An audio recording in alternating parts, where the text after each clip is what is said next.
Welcome to GetHealthy360. Today we have with us Hugh Carnahan. We're talking about, this is a very unique episode. So Hugh has ADHD, dyslexia, and he's talking about how he started real estate investing 10 months ago, and now he's up to, Hugh, correct me if I'm wrong, 85 units with ownerships in a motel and some commercial buildings and a coin-operated laundry.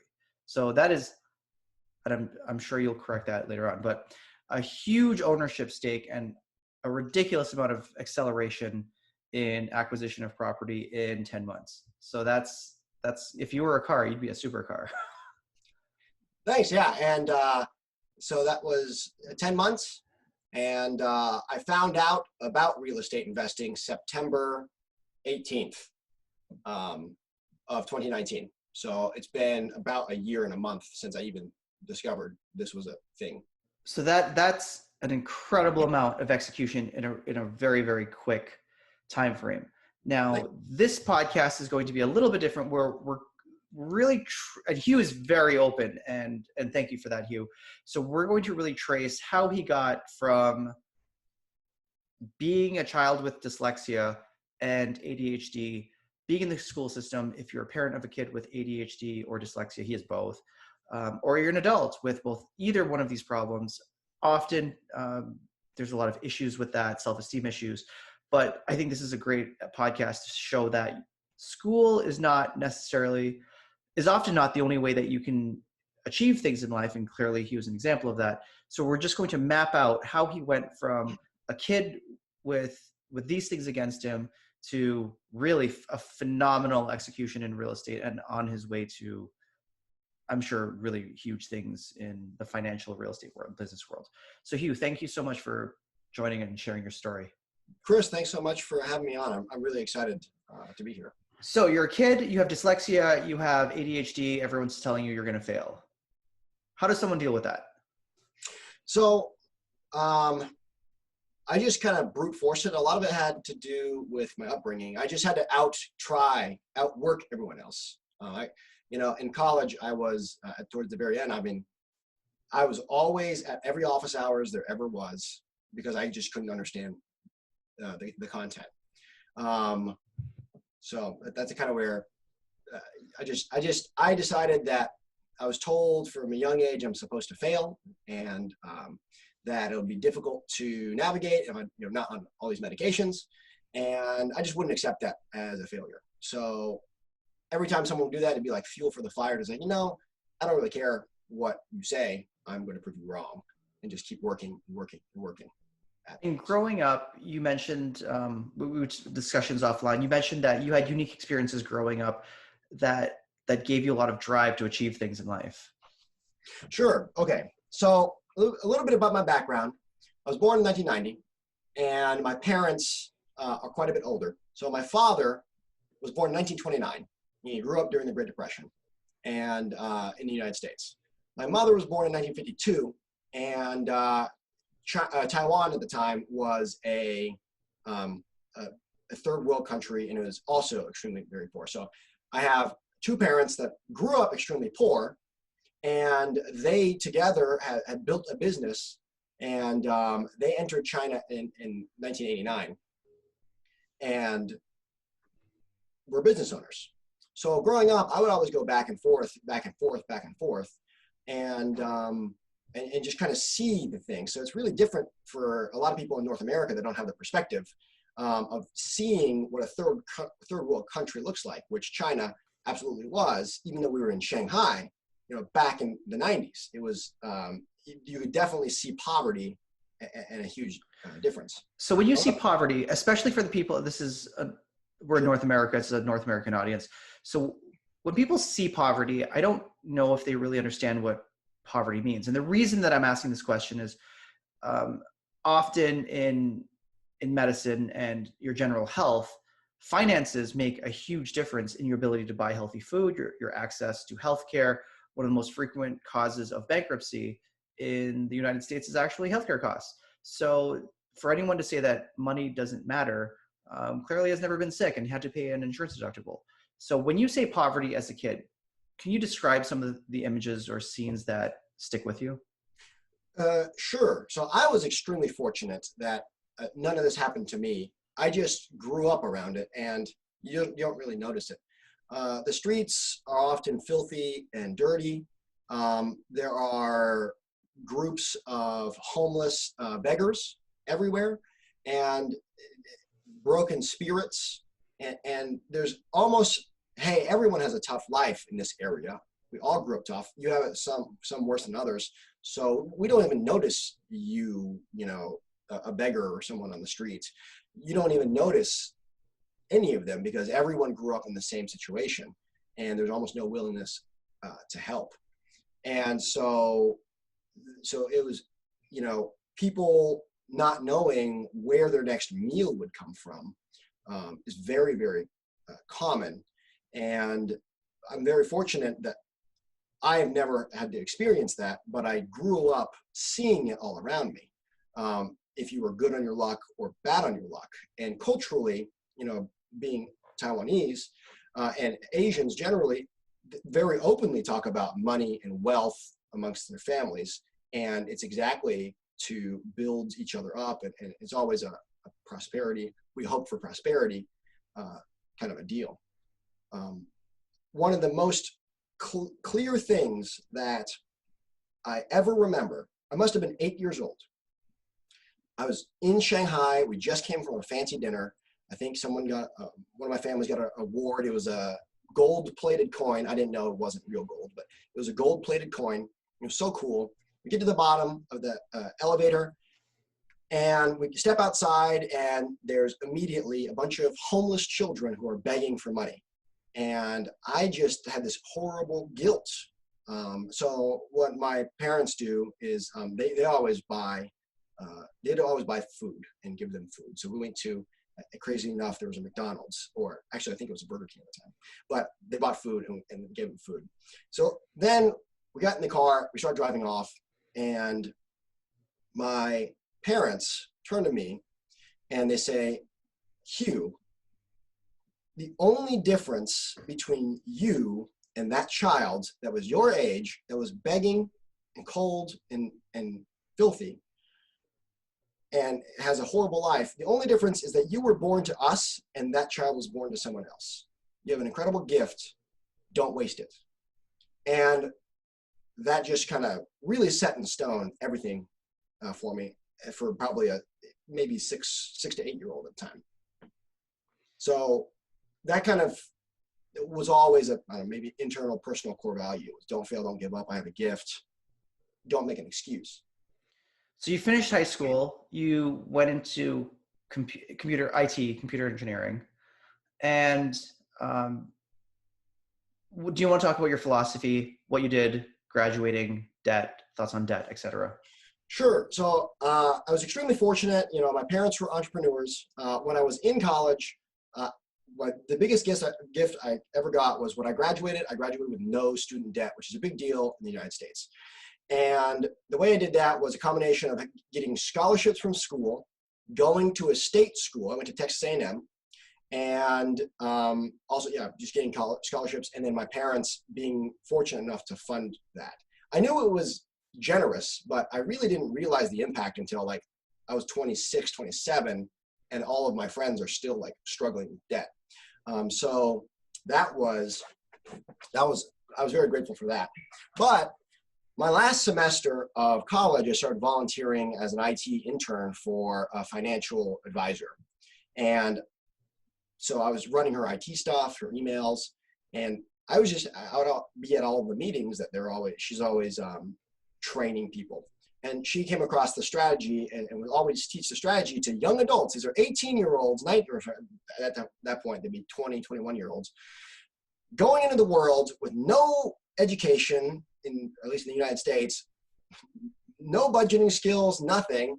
And she taught, one of her favorite strategies was pay yourself first.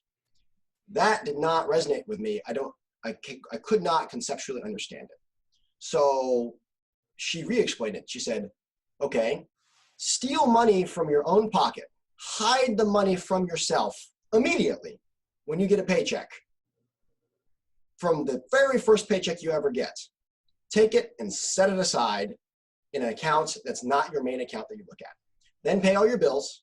Then whatever is left, have a fund money account, spend and blow everything else in that account, never feel guilty about it.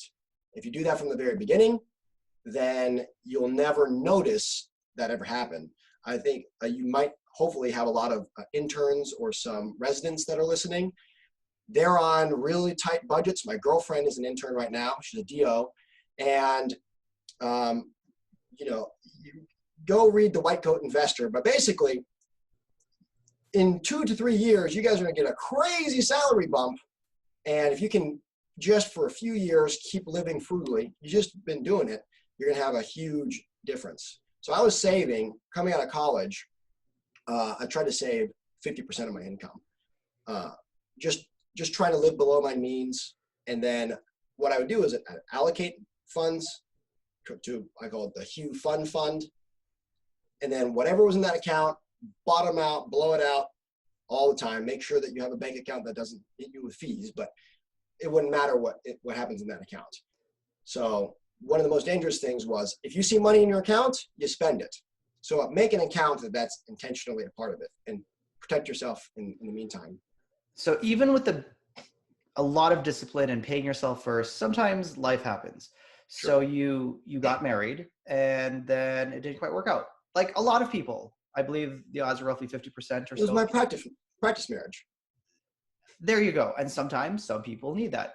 So not to get into the Jerry Springer version of your marriage, but what are the things you learned from that first marriage and lessons you could share with others moving forward? First and foremost, divorce is very expensive. Also, you divide your friends up, no matter how much you think that your couple of friends can be on both sides. And that kind of sucks. But we can go at it from a financial perspective first for the impacts of that. Would you like to start there? Sure. So I had that saving strategy, probably amassed maybe 50 grand here or there. At the time, I'm an IT guy in San Diego with my wife. She, at the time, was in the Navy. Our combined incomes are nearing $200,000. And so we're saving, but we're also spending, and we're doing that. We amassed about $50,000. During the divorce, things were split up, bills were split up, and effectively I ended up losing all of that. I also had 2 versions of stock for my stock company, that my company would provide us. The first version is just vested stock for working there. X amount vests after so long that you worked there. Second kind was ESPP, which is Employee Stock Purchase Plan, which you guys can Google. And I basically, at the end of the divorce, I had to buy out the current value of the shares from my now ex-wife. And so that's kind of, after leaving, all of our savings was gone, or split up or divided. Actually, her and I really didn't get very much. The lawyers got everything. So if you guys can mutually agree on it, that's fantastic. And do that. Another thing, it's super taboo in North America to generally talk about. I would absolutely have a discussion early on with whoever you're with, whether you're married, hopefully before you're married, or you're not, about prenup and postnup, depending on what states you live in. The reason why is because you already have a prenup. It's whatever the laws that your state say, and it's an arbitrary judge or a decision by somebody else. So you already have an agreement on how things are separated. All partnerships come to an end. Some, many, many years later, maybe due to natural causes. Some business partnerships end. And this is the same kind of concept. I wear a seatbelt every day. I don't expect to get in a car crash. I buy insurance. I don't expect my house to burn down. But it's just a preventative thing. It's touchy, but why not have something where both people can agree how things will end? There's so much anxiety that is caused because there's no plan in place. If you guys see things going towards an end, try to correct it, fix it. But if not, there's already a predetermined plan. Mediation's always easier, and no one wins but the lawyers. And going through the first experience, what are some of the things, especially with your success as a real estate investor, and you mentioned that you have a girlfriend now, what are some of the things that you learned through that experience that you're looking for in the future versus what you thought you were looking for in the past? Sure. I'll never forget, it was my manager at the time, the company I worked for, and she told me, trust your gut. Your gut is the smartest thing ever. It will never lead you wrong. Okay, so I started listening to myself. There were always red flags. Before my marriage, if there was a red flag and I really liked someone, I may just try to explain it away or make an excuse on their behalf. Afterwards, I now immediately identify if there's a red flag. I internalize what that actually means, and then I try to bring it up for discussion. It's also I don't care how long you've been married or whatever, it's also completely okay that things don't work out. It happens to hundreds of thousands of people a year. It's better that you guys have peace of mind and that's okay. So if you're going into a relationship, let's say you've been dating someone for 5 years, it's much better to say, oh my gosh, I had all this time, especially if you're younger, I have all this time invested in this relationship. It's okay if it doesn't work out. And that's just kind of a personal growth thing that I had to go through to internalize that. So I also, since then, very, very forthcoming about any issues, any red flags, and just try to have open lines of communication. And that's been very, very helpful. And they say that you're the average of the 5 people you spend the most time with. So if you have a significant other, and especially if you're married, that's who you're spending a ton of time with. Yes. So learning from your first experience, what are some of your top red flags and some of your top, this is a great thing? Because I feel like relationships, whether it's your life partner or if it's a business partner, they're often similar. Sure, absolutely. I think very critical ones are going to be core values. You guys will have to determine whatever that is for yourself. Vices. So like if one person's a drinker and the other person cannot stand drinking, that's, going to be probably a point of contention. Fiscal spending is a huge one. If someone's naturally a saver and the other person is naturally a spender, that could cause resentment. And so those are things to all be on the same page about. There's 2 things that I would go a little bit further. I would certainly take the Myers-Briggs test with the other person, try to just understand how the other person communicates. And then the 5 love languages test. Those are super, super helpful. I've used them ever since. And they just allow you to understand how the other person receives information. And also if they're upset or communicating to you, it allows you to understand maybe how that other person communicates and what it really means to you. So you can kind of play translation there. Those are super big helps. Those are some phenomenal points. So you transition, you move past the divorce, and then now after diligently saving all this money, you've kind of lost a lot of it. What do you do next? So I bought my wife out of the little stock that I had at the time, the value of the ESPP, and I still had some in the some shares in that just vested. And I just had those, and then I just kind of forgot about it. I didn't actually forget about it. I just didn't do anything with them. I kept living my life like normal, and over time, I just completely forgot. So 3 or 4 years later, after I left, I actually moved away from California back to my home state of Missouri. At that time, we were making close to $200,000. My income at the time was $100,000. And I took a 40% pay cut and moved to Missouri and started immediately saving tons of money because the cost of living was so much lower here that the almost $200,000 salaries that my wife and I had at the time combined were like, we couldn't save any money on that. Suddenly I'm able to save $1,000 a month. Of course, it's just me as one person, but it was a big eye-opener on that.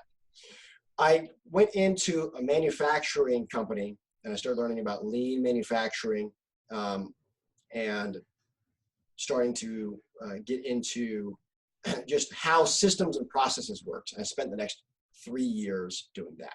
And if someone wants to learn about, because this, Sure. for anyone listening, like there are these little nuggets that will come into play later on. So this is why I'm going to ask this now. If someone wants to learn about systems and processes, how would they learn about that? If someone wants to learn about systems and processes, there is one book they need to go get. It's also available for free on YouTube. It is called 2 Second Lean. It's by Paul Akers. It's 4 hours and 22 minutes long. If you can't read, listen to it. I can't read. I actually watched a video called Lean is Simple, and it's all about systems and processes. It's an hour, 37 minutes, 44 seconds long, I think. And that changed my life forever. And the entire trajectory, altered from there. Super simple. If I can understand it, anyone can understand it. I'm an extremely average to below average person. Well, I would disagree with you, but okay. That gets extraordinary results because of that book.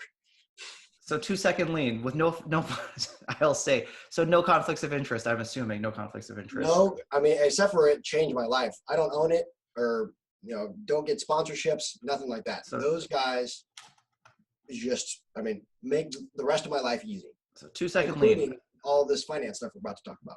So now we're getting into the really interesting real estate stuff. So you read the 2 Second Lean, you become an expert in systems and processes. So let's fast forward to, this is going to be kind of, I know what this is going to be a little bit odd, but let's get into, so you want to buy solar panels. Okay. So we'll talk about the stocks and what happened with that. I forgot about the stocks, and there was, then all of a sudden my old company starts popping up on the news, and it's like, oh my gosh, the stock's going through the roof. It's going to hit 300. It's going to hit 300. And at the time, I kind of ignore it, and then just all this hype. So I'm like, okay, it's going to hit $300 a share. That means that the banks likely want to make a move at just below that, which I think is $90 or $95. I'm going to put mine at $90 a share or $89 a share, something like that. So I put in what's known as a limit order. If the stock gets to $290 or $289, then sell all my shares. So that happened. I just woke up one day because I was in China at the time running a manufacturing facility. Woke up and to a notification that I sold all my shares and I now have $221,000. And boy, Uncle Sam was just so happy to divest myself of some taxes there. So that's pretty much where I had what happened with the stocks. That then I did not, again, I've been saving. I'm not an investor. I don't know anything about this. I just leave it in the federal money market account. It's just sitting there drawing no interest, and I just leave it. And so I just go about my business. I have no idea what to do with it. So a few months go by. I go back. I'm now back in Missouri from my China trip, and I want to buy solar panels. And so I go through the process of buying solar panels. I talk to the guy, and I'm bidding 4 or 5 contractors against each other because, well, that's my day job. I wrote about systems and processes. I get along really well with one of the owners, one of the salespeople who happens to be the owner. And I spend 4 or 5 days negotiating. And like every time I'm bringing people back and, I'll bid them against each other and always really friendly. And I just start teaching him about systems and processes all the time. Hey, this is going to make your life easy. Here's an example. Tell me about your processes. So we go lay it out. This guy's got a deal that's worth $130,000 that he can sell me. And he looks at me and he says, Hugh, this is dumb. Don't buy solar panels. Instead, go to Google, type in Bigger Pockets BRRRR, BRRRR. 4 R's. 4 R's. You should buy rental properties and use the money to pay for your electricity instead of buying the solar panels. And I was like, that's a very odd thing for the owner of a solar panel company to tell me. Well, I had spent 4 days constantly talking to this guy and training him about systems and processes because I'm all excited about it. And that's where he just recognized something. And I totally understand it now that I'm on this side of the fence, that he recognized I'd probably be successful and in real estate because of the way I thought. So, that was September 18th of 2019. So that's the day I learned about real estate investing. So let's clarify these dates. So you hear about Bigger Pockets and the BRRRR strategy on what date? September 18th. Of what year? 2019. September 18th, 2019. So how did you educate yourself? I went to Bigger Pockets, or I went to Google, and then YouTube popped up, and I did exactly as he said. He said, type in BRRRR, Bigger Pockets. It popped up, and I just watched the podcast. And that was episode like 350 or something like that. I was like, oh, okay. So I decided to go, and it got me all jazzed up and excited because it talked about a very easy way. It seemed complicated, but it seemed kind of straightforward. But there's this amazing way that you can just take money and turn it into more money. And I didn't know how to do that, but it seemed easy. So I went to episode 1 of Bigger Pockets. On what date? On September 18th. There's a reason I'm doing this. So you start, on what day did you actually you found Bigger Pockets, and what day did you start going through it? That same day, September. Okay, 18th. so same day. So you hear about it, same day. You start listening. How long did it take you? Each episode is about an hour. Some are an hour and a half. How long did it take you to get through these 300 episodes? So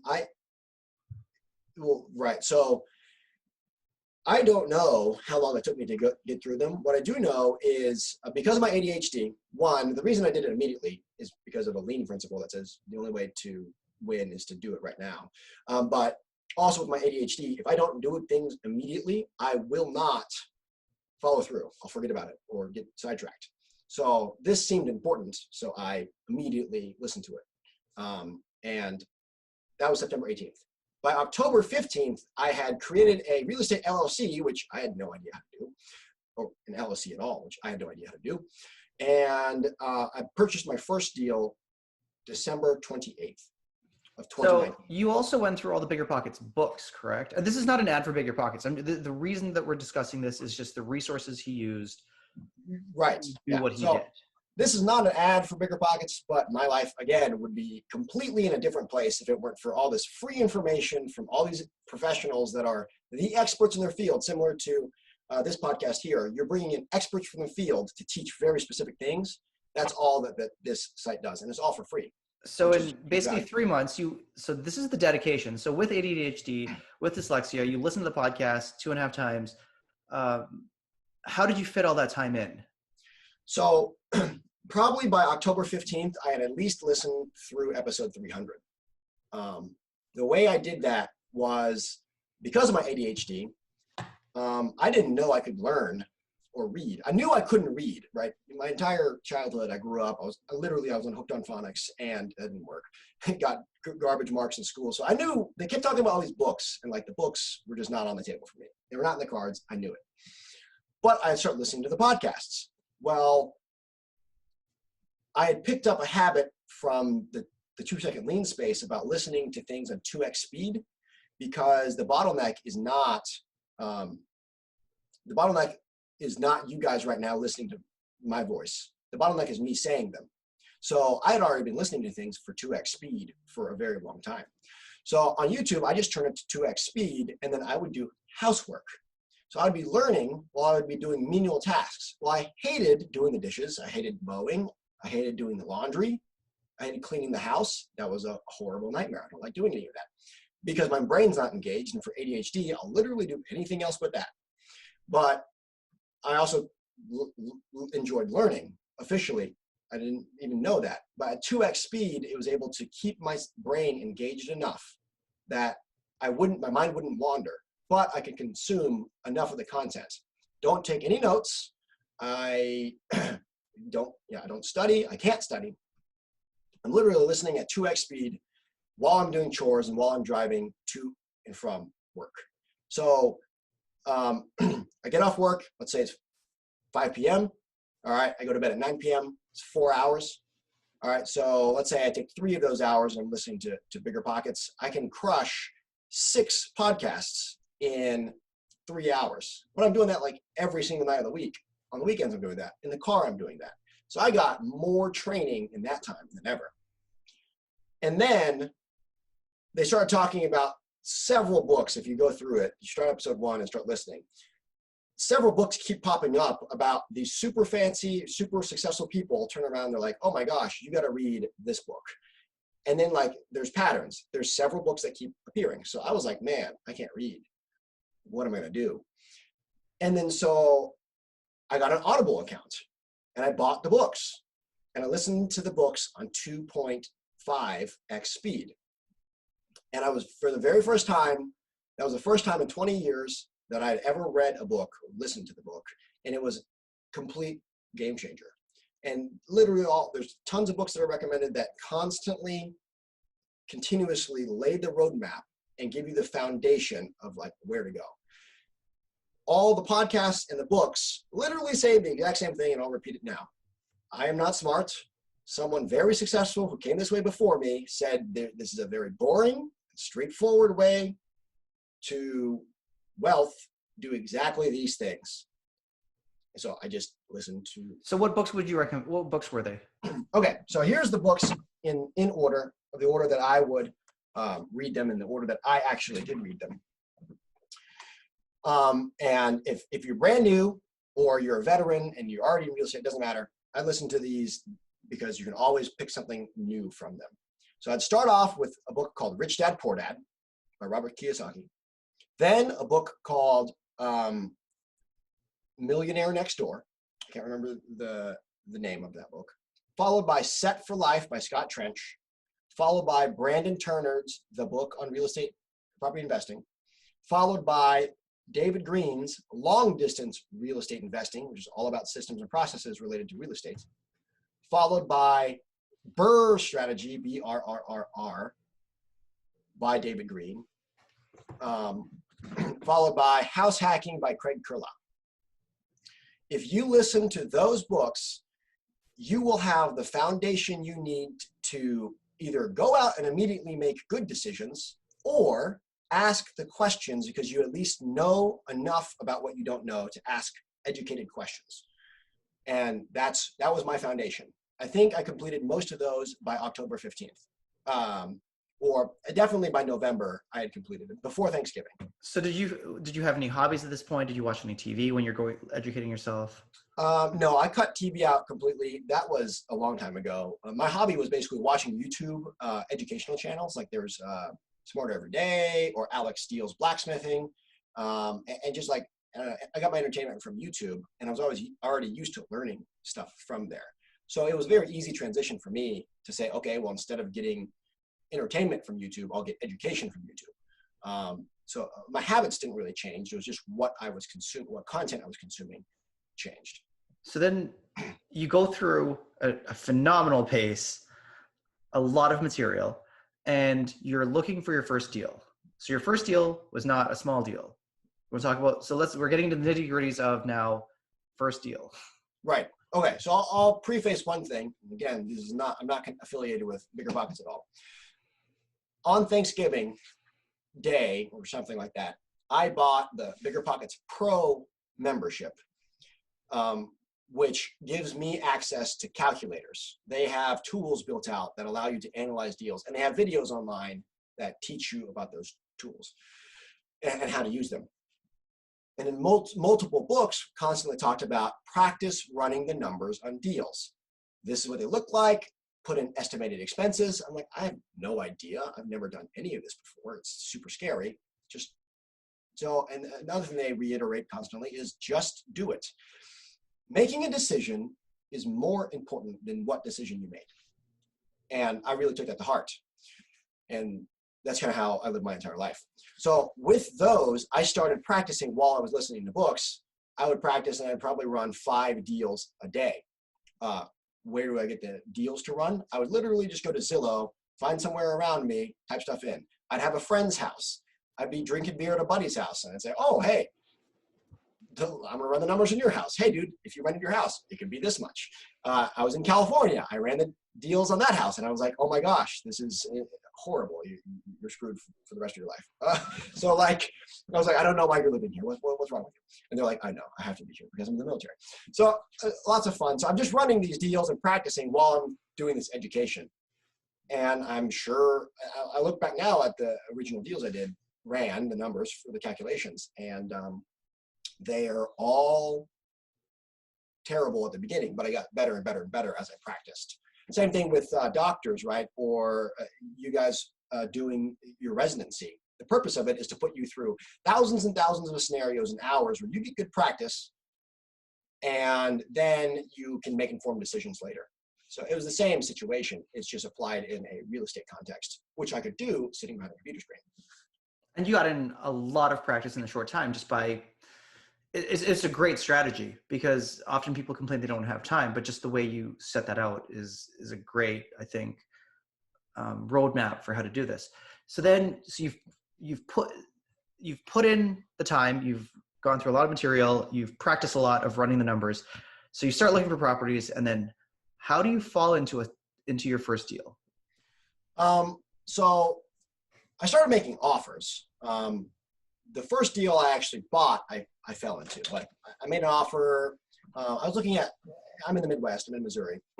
So one thing I identify with is not appreciation. I do not like gambling on appreciation, meaning if you buy a house for $100,000, that it might go up to $150,000. That's gambling on appreciation. I buy a house at what I know the price is and what it could rent for today at market rates, and can my mortgage cover it? So I'm looking at these like little dinky $30,000 to $50,000 houses, which you could either buy a car or you could buy a house. Well, that means that house is really, really terrible house. So I'm looking at these, I'm making little offers. I make an offer to some big landlord guy, and he's like, no, I'm just going to repair it. You didn't offer me enough. I'll just fix it up. Okay. So then I start looking at, okay, I've got this $200,000. I'm going to put it in something. I've already made the decision that I'm going to go to this. I'm going to do the follow through. So I'm looking at 6plexes, and so I'm there outside of a building looking at a 6plex brick building made, 1900s, whatever. And my realtor literally trips over a piece of cement in front of this other house that's right next door. Don't even notice the house. We're not there for that house. I look at the front of that house and I notice, because I'm on Zillow, constantly running these deals for these low-end properties, that is a low-end property. And there's this garbage little handwritten sign, it's like for sale or whatever, stuck in the front yard. And I was like, okay, well, like, the people who own the 6plex, they're out of California and they have no intention of selling. Can you give them a call on this thing? And I'll just cut my teeth on it. Like, I'll do a burr. Like, I don't know what I'm doing, but I'll do a burr. Let's try it. And so he calls and he's like, oh yeah, only problem is that's a part of a larger deal. These folks, they're selling 26 properties. That's just one of them. And I was like, okay, well, how many of them do you think I can buy? And he, like 3 or 4, maybe 5. That seems like it's taking on a lot. And then he's like, well, you can probably buy them all. And I was like, what do you mean? And he was like, all right, it's just like buying a house. You take 20% down. They're asking $1.3 million for 26 properties. So raise the difference and put a down payment down and get the rest from a bank. And I was like, whoa, what? Can I even do that? Like, can I buy them all? So I go back and I run the numbers and I ask for all the things I've been practicing. I ask for, oh, by the way, I was not qualified to do any of this, and I'd asked for the wrong numbers, but I had such a safety margin that it was okay. I asked for rent rolls, which isn't good. You should ask for actual expenses. It's called a trailing T12, which is more proper for commercial deals, but basically that's real expenses and profit. I asked for rent rolls. Rent rolls is, hey, these should be at this, and I started running the numbers. There's two numbers I pay attention to. One's the 50% rule, which is on average, it will take 50% of the income generated from the rent will go towards expenses. It gets kind of cattywampus if you're in like weird markets like San Francisco or one of your big cities, but for most of the Midwest, that will work. And I look at the 1% rule. Well, even if I bought it at full price, if all of them were filled, it's pulling in $15,080 a month. Based on the full price, it was like 1.38% rule. 1% rule is if you buy a house for $100,000, it should rent for $1,000. It's just a quick rule of thumb that makes it to where, do I even want to continue to analyze a deal? Because it's not going to pan out if it doesn't meet the 1% rule for me. So I look at this thing as 1.38% if I buy at full price. Well, I'm half Asian, so I really like negotiating. And so I'm not going to buy it at full price for sure, especially because they're in such horrible condition. So we enter negotiations and we get them down to my broker says, let's get it down to $1.1 million, which sounds crazy. I'm like, what am I talking about? I'm talking about borrowing $1 million. I don't know what I'm doing. I just learned about this stuff 3 months ago. So we negotiate. I'm like, no, I read a book. Oh, I read a book called Never Split the Difference, which is a negotiation tool. It's very good. If you guys are doctors, it allows you to communicate with, kind of sneak past some things. I recommend that book as well. But I was like, give them this number. And it was like 1.067, it was under $1.1 million. They counter under 1.1, blew my real estate agent's mind. It was like, what? But so we make the offer, we get it signed, we take it to the bank to get it appraised. It takes like 3 months. It's crazy. It's like $13,000 in fees, definitely not refundable. Like, I'm out of pocket for this. So we're going through the process.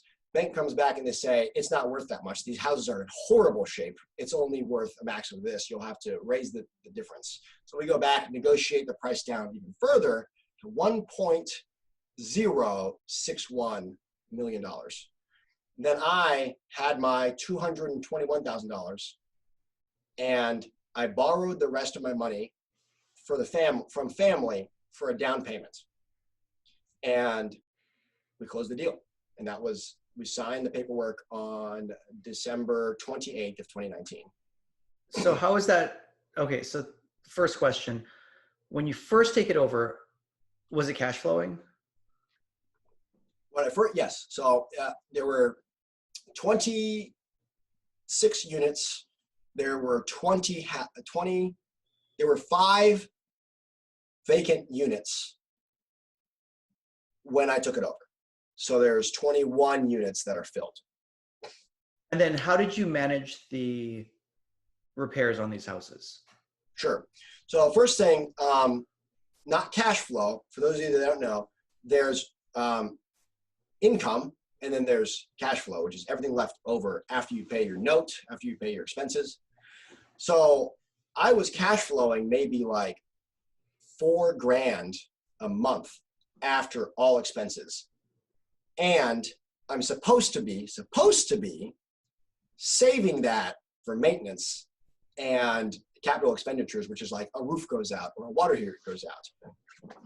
I definitely have 0 reserves. And once I pay the mortgage, the note, I spend 100% of what's left on renovations. And I have no reserves. So it's a pretty scary place that I was in at the time. But I thought, at a worst case, I'll sell one house for $50,000 and I'll be able to pay my mortgage for another 10 months. That's how I justified it.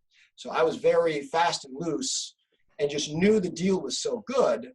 And I had confidence in my systems and process ability. So I'm now cash flowing, taking what's left, which is $3,000 to $4,000 a month, and I'm attempting to renovate units as tenants move in. Now, a lot of people when they're investing, there is the thought, well, I will save money by painting myself or laying tile myself or fixing a roof myself or cutting the grass or whatever it is they want to do. But as you talked about, this is why I talked about that lean book and that systems thinking that you have.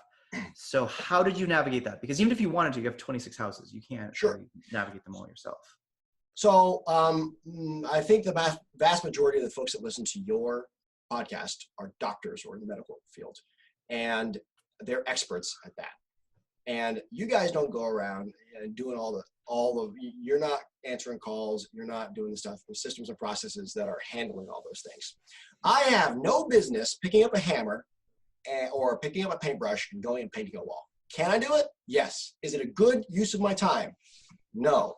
My value is making high level, high impact decisions as quickly as I can and building in the costs of a property manager, a contractor, and being able to do all the renovations. Because a professional that's done this for the last 15 or 20 years can go in and whip something around real quick. Or I can say, I don't even know where to begin. I don't know what materials to use. I don't know all the pitfalls that they've already learned as a professional. I'm going to let them use their expertise and I'm going to pay them accordingly. And I'm going to know enough about what they should do so I don't get screwed financially. Now, in specifically in real estate, what are your tips on picking the people that you are assigning or paying for these, assigning these tasks to? Like, how do you judge your contractor or your plumber or your electrician guy or HVAC guy or what have you? And I'll preface this before. It also depends on your goals. So I am a hands-off investor. That is my goal. I do not want to be doing all the things. I'm also not experienced in that. I bought this as an investment. My goal is to manage 3 or 4 people that do all the work for me. And in the entire real estate industry, there's already people that are jumping up and down and bidding, trying to get you to use them, which is fantastic. If your goal is, I want to be a plumber, I want to be a contractor, I want to do this, then this advice is not for you. There are other things. This advice is for folks that are doing that. So number one piece of advice is absolutely use a property manager. 100%. There's legal battles, there's legal advice, there's all kinds of stuff. You don't know, you're not an expert at renovating. It's not just picking up rent checks. It's all kinds of tenant screening and navigating things. Build it into your cost, pay a professional to do it, have professional accounting, and just make the high level decisions. So that's number one. Now, with that, your question was, how do you go through and make the determinations? One book that I would highly recommend all about systems and processes is Long Distance Real Estate Investing by David Green. The reason I suggest that book, even though I'm investing in my own town, is because the book is saying, hey man, you live in California, you're investing in Tennessee, you need to have really, really good systems and processes. Here's how you vet it. You vet this person this way, this contractor this way. Here's how you set up a contractor draw.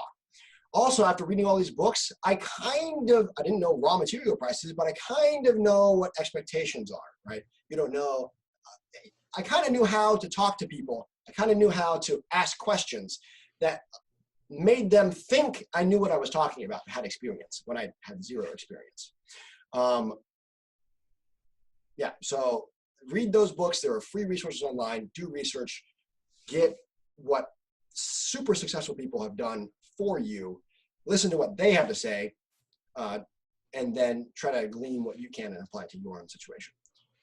So what is the status? So you've had these now for what, 10 months-ish? So I've had these for 10 months. What have you done with them in 10 months? So I cash flowed them. I was living hand to mouth consistently. Sometimes I would take money from my W-2 job to throw into a project because I just didn't have the money.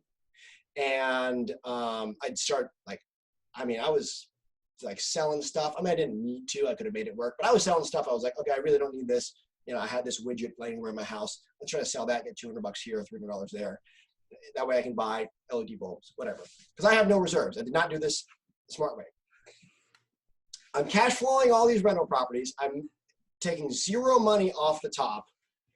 Come month 10, I go into a cash out refinance.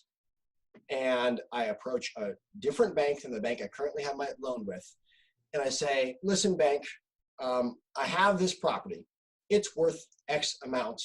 I have raised the value this much. The reason I didn't go to the current bank that I was at is because I already approached them and they basically turned me down. So I went looking, shopping around. Very transparent, very open about all this. They give me a note. They do the evaluation. And on September the 1st, I was able to do, my properties appraised for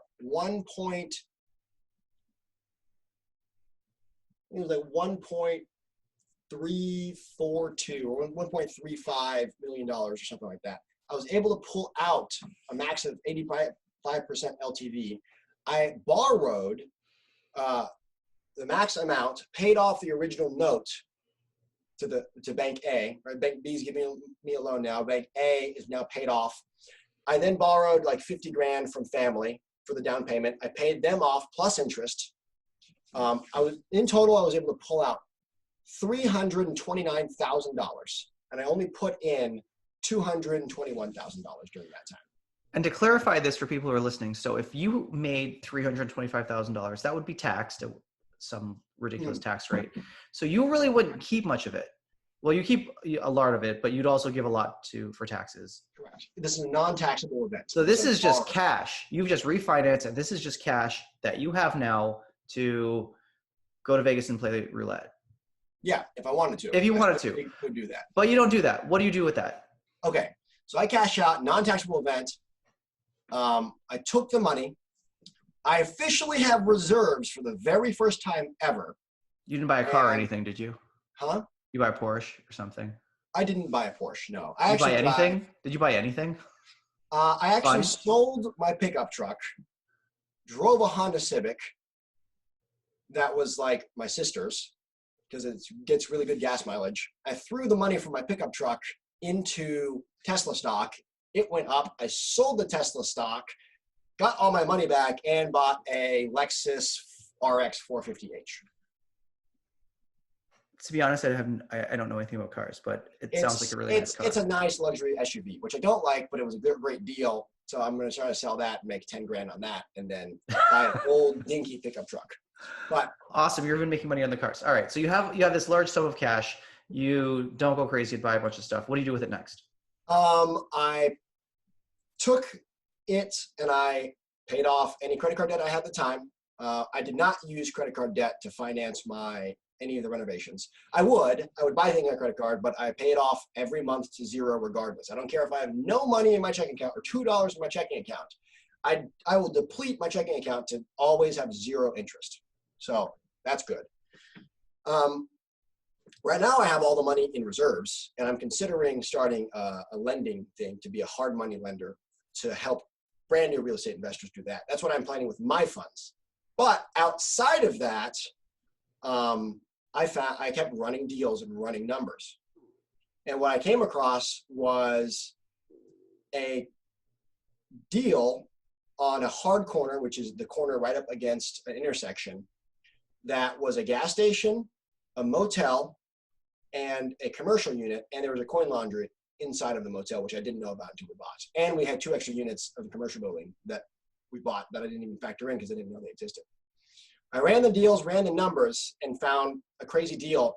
The company, the gentleman who was selling it was wanting to sell anything that was hassle or work and just kind of enjoy life, retire a little bit. I think his daughter moved to Colorado, so he wanted to go be with her.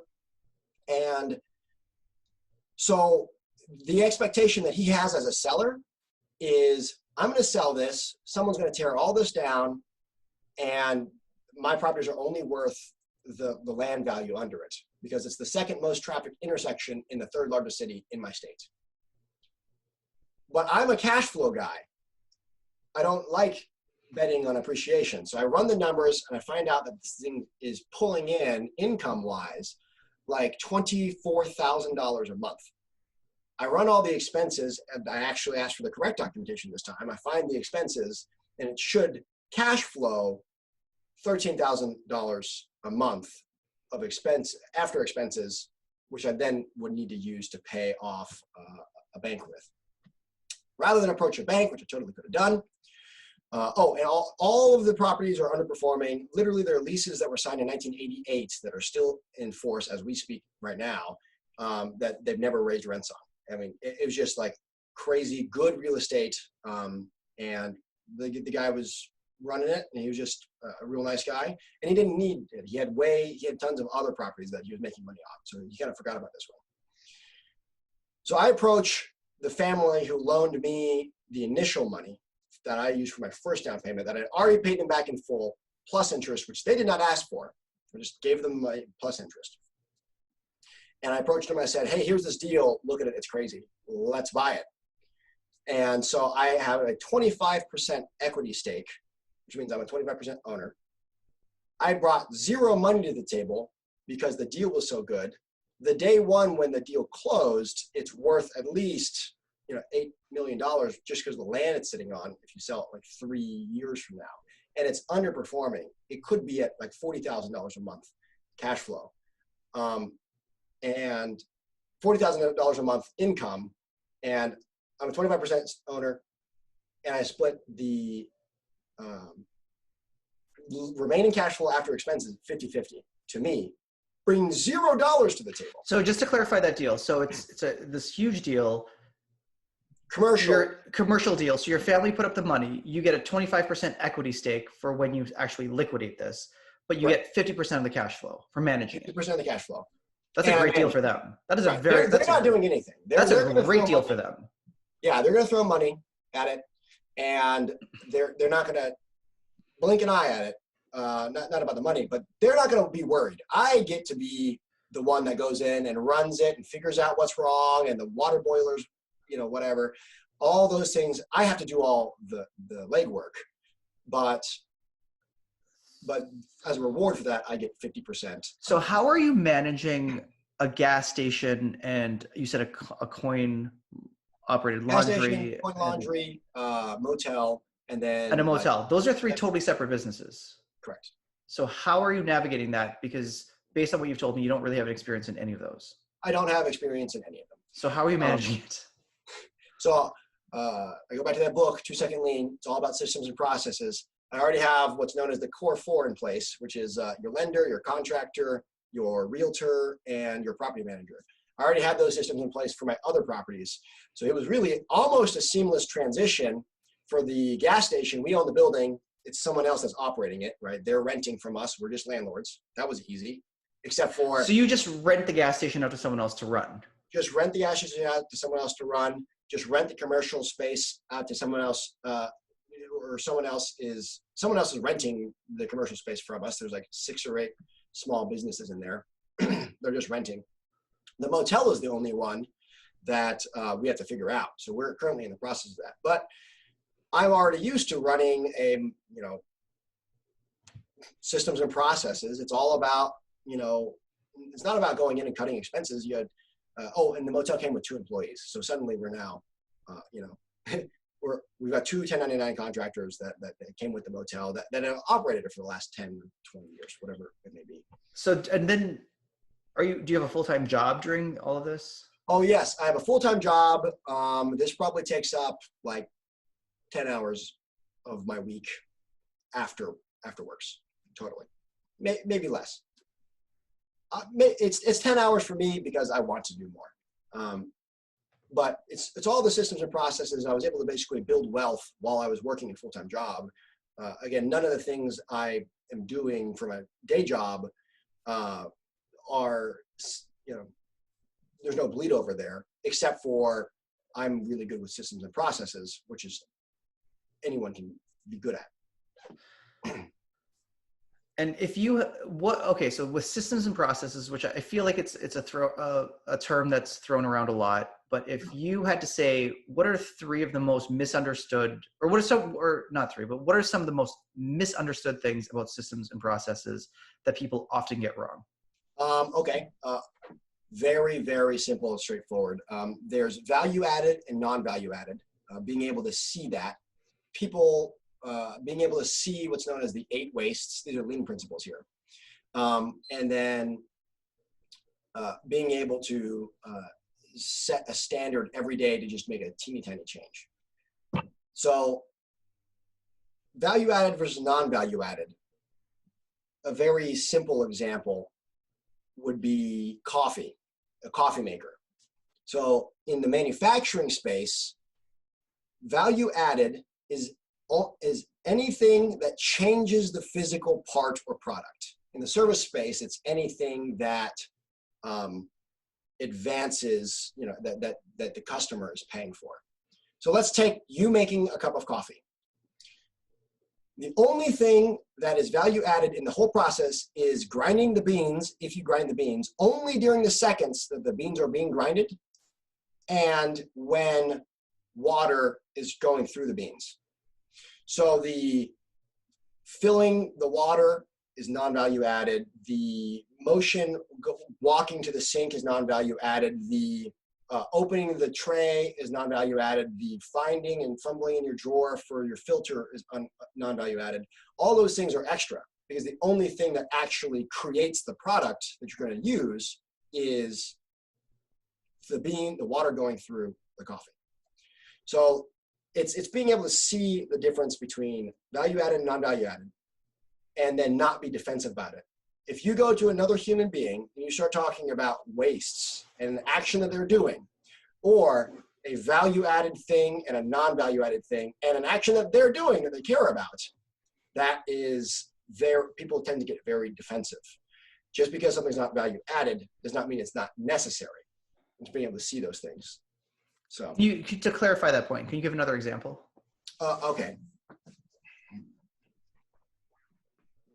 I'm trying to think of a very relatable example that people would have. All right. Let's imagine a chef is cooking you dinner. In my opinion, that is the same as a manufacturing step because he is providing you a product. It's not a service. The waiter who brings you the thing is a service, but the chef is actually producing the product for you. So reaching forward and picking up a knife, non-value added.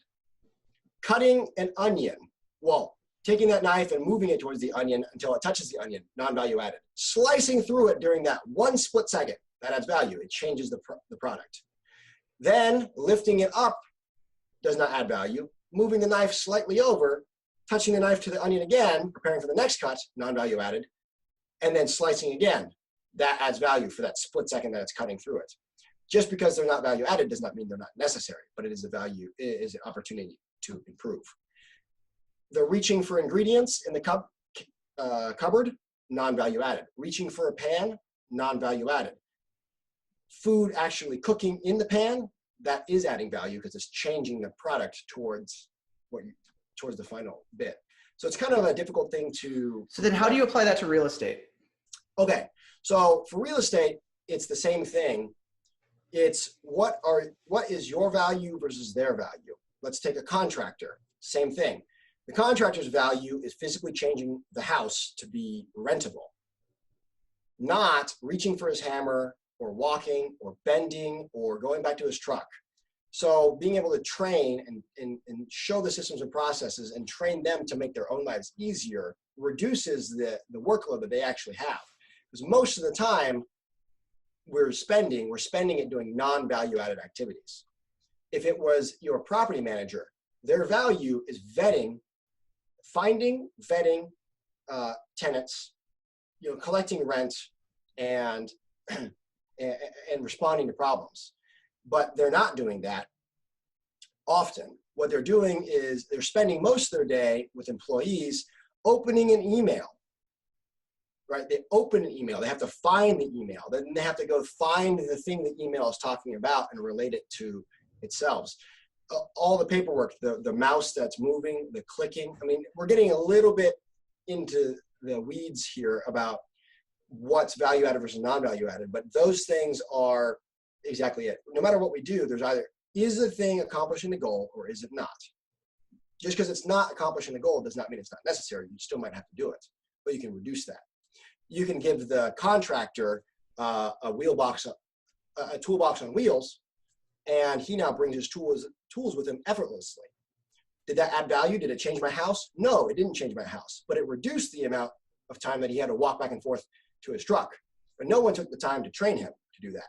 Instead, they'd say, you're late, you're late, you're late. Hurry up and finish that job. And then he's running more. He's more tired. He's not working smarter. He's working harder. That's why a lot of you guys in hospitals, you have all those color-coded stuff that have strong visual controls. It's cutting out the weeds. It's that has a red color. It means that has a blue color. The patient's ready in that room, whatever the color codes are in your areas. Those exist exactly the same way. It's whatever you do to make yourself and your lives easier. That is a great framework to see all of real estate that I think you did a phenomenal job of summing up. So to conclude in this podcast, and again, thank you so much for taking the time out of your very busy day. What are some of the advice? So what are some of the things that you would advise people to do if they're thinking about getting involved in real estate and really taking care of their finances so that they can pay for their family, have more time away from their job, not worry if they get laid off, especially with COVID? A lot of people can't go to work, and having these extra sources of income would be really, really good. Sure. Okay. So my opinion is my opinion. They're based on my life experiences. So if it doesn't agree with you, then that's okay. Your mileage may vary, but these are the things that really, really helped me. Again, I go back to my life experience of being like, the only reason that you are for being grateful, right? The only reason that you weren't, your life is great is because you were born to us and not born to this other family, right? And I'm talking about the experience I had maybe as a 6 or 8 year old, on the streets of Shanghai. So that had that value there is remembering someone else always has it worse, and you have a gift, right? My sister has a disability. She has a disease, and I don't have that. I owe it to myself and everyone else who can't to not waste that. So it's all about a mindset thing. All right, so now with that framework, making a decision is more important than what decision you make. That's number one. Just do it. I fail every day, 60 or 70 times a day, all the time. It's part of that lean framework. I try something, I did something, it failed, I learned, I then tried the next thing that I thought of. That failed, but it failed a little bit less. I then try the next thing. So it's rapidly failing as quickly as you possibly can and getting out all the stuff. Other people will do the opposite. They will plan and plan and plan, and they'll analyze, and they'll get into analysis paralysis. And it's a muscle you need to exercise. So train yourself to exercise the action muscle. Do it. Try it. Try it, and try it right now. If you're listening to this and you're even slightly interested, when you get off, do the thing that you wanted to do. If it's real estate, look up Bigger Pockets. If it's some other thing, so you want to get into surgery, whatever, go down the path, try that thing. So take action. The action you take, the decision you make is not as important as making a decision. Don't sit and plan forever. So that's a huge one there that just shapes all the mindset. So it's one thing to say take action, but how do you deal with the fear of failure? So you took on a huge project. You jumped in to but you did a lot of prep work, but it could have still gone sideways, but you still had a plan for that. But who knows, like the sky could fall. How do you deal with the fear of failure that often paralyzes people? There's an analogy that is given. I can't remember which podcast it came from, but it was over, it's called Vacuum the Truck. And what they were talking about is, hey man, I want to sell my truck. Well, I don't know how to sell a truck. I have a loan against it, whatever. I'm not sure how to do this. But I know that my truck needs to be vacuumed. So I'll just kind of ignore the other stuff for now. I'll just go vacuum my truck. Okay, so I just start. I did something. I took action. I got that dopamine hit where I'm like, okay, something's changing. I'm vacuuming the truck. All right. Now, well, you know what? I probably need pictures if I'm going to sell my truck. Now that's vacuumed. So you just kind of keep going. It's like driving through the fog. You may not be able to see forever in front of you. You might only be able to see 50 feet. But when you get to the end of that 50 feet, you can see the next 50 feet. How many countless thousands of experiences just like that did you guys have when you guys left medical school, when you entered medical school, when you entered residency? Hey, I don't know what I'm doing. I have no idea, but I showed up. Okay, hey, go in this room and help with this thing. I did that thing. Oh, okay, you can see a little bit further. So just take the action in the first steps towards it. The reason I was able to have the confidence to take on such a big project all wildly that seems like that is because I had just spent a month, 2 months consuming everything I knew about real estate and practicing. And I knew enough to say, if X happens, I can look back and reflect on this. If Y happens, then I can look at this area. I'm just going to try something. And when something comes up, I will try to address it or pivot if I need to. And just not being afraid, not necessarily of failing, because I love failing. I fail all the time, continuously. It's about, there's an old phrase, you win some and you learn some. Well, I learn some hundreds of times a week, and it's fantastic because you get to bring that little nugget of information all the time. Also, real quick note, when you take over any real estate property, if there's already tenants in there, make sure on day one and before you sign the deal, you know how utilities are being transferred over.